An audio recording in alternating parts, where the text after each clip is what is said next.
So, despite me burning rubber and working crazy hard to do stuff with my kids and try to do my workouts like the doctor said to keep the blood in the right places,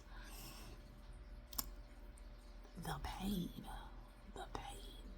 Because I'm also not allowed to take pain pills like that, like ibuprofen, Tylenol, none of that, particularly ibuprofen, which helps with inflammation. It's better for inflammation than Tylenol. Tylenol is more like fever and pain, but not inflammation.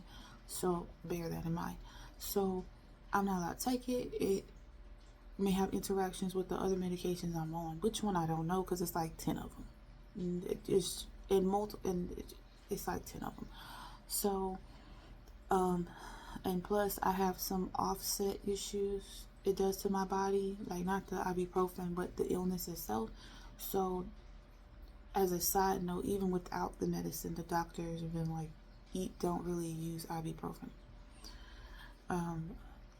because it makes it harder for my digestive system, which already has a hard time. So, as I use my body more and more, try to incorporate my kids more and more, work on the house more and more, like whatever strength God gives me through this as I recover, I plan to use every percent of it, right? When I lay down, it's like pins and needles throughout my whole body. It's like my nervous system is having a fit. By the time I actually lay down in the bed and try to rest and prop my legs up on my little leg thing to keep make sure the blood's coming back down, yeah, it's like tingly, the aches, my joints, it's everything. The muscles are upset. And not like oh, I just worked out today. No, I've been working out all my life. This is not that. This is different. This is like, oh yeah, it's my illness. So it's like the joints, the knees, I can feel like my bones. But mostly for me, it's the pins and needles. That's awful. It would be just particularly in the legs because that's where I have the hardest time.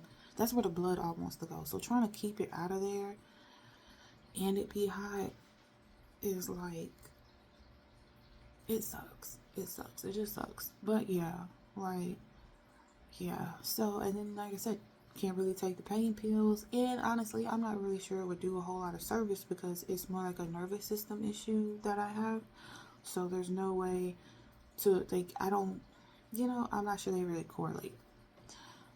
And I wouldn't want to take pills every single night anyway to help, like, it's whatever. I'll just lay there and let the Lord cover me, I guess.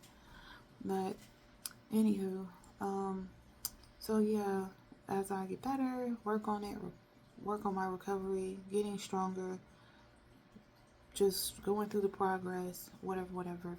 Didn't know that. Also, noticed today, or noticed yesterday that the patch that I wear, my little patch, is kind of like, where is it at? Oh, right, my little patch. Now, mind you, this is the round thing is not the pouch. Is not the patch. The patch itself is like a square.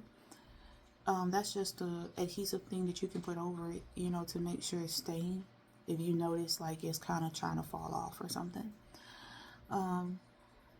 So I noticed that the little square, it actually leaves a very faint, dark mark where it's at. So I have two little squares on my skin now, from the clonidine patch. But it's cool. I don't care. Even if it left a very noticeable mark, I'm not giving up my health over a patch of darker skin. I'll just have to get creative where I put it. Hence why it's right here. I figured I'll just go and work my way this way with it and just make a line. And then if I do have to start back putting it on my arm, I'm going to just start making decorations. If it means I have to make a little checkerboard, I'm going to make a checkerboard. I don't care. Because it's not worth... you're not going to... Like, your priorities got to be a little messed up, or you have to have a certain profession where that would really matter. If you're worried about, like, a little darker piece of square mark on your skin compared to passing out and fainting. Like, they're not in the same ballpark, okay? Push come to shove, get a tattoo right there or something. I don't know. I don't care. But just a noted ad lib, I guess, that yeah, the clonidine patch is still working, still going strong. it just kind of makes my color look a little darker. I looked it up. It is a side effect that happens to about 5% of people, but apparently if you are melanated, you also have increased chances, which I always thought was interesting, how people with melanin seem to have extra added side effects to certain things. Like we're more prone to certain things like keloids, stuff like that. When I got a tattoo and my piercings, they warn you, hey, if you're African American, you may have more sensitivities to this, and this. I always thought that was kind of interesting. Even with like hair removal, they were like, that's probably going to be trickier on African Americans. I always thought that was kind of weird. Like, what is it about melanin that the medical industry don't seem to like I don't know, like anything, not medical industry, but just like any industry that could do something to your body, your body don't seem to, your body be like, we shall not be altered over here. I don't know what that's about, but whatever.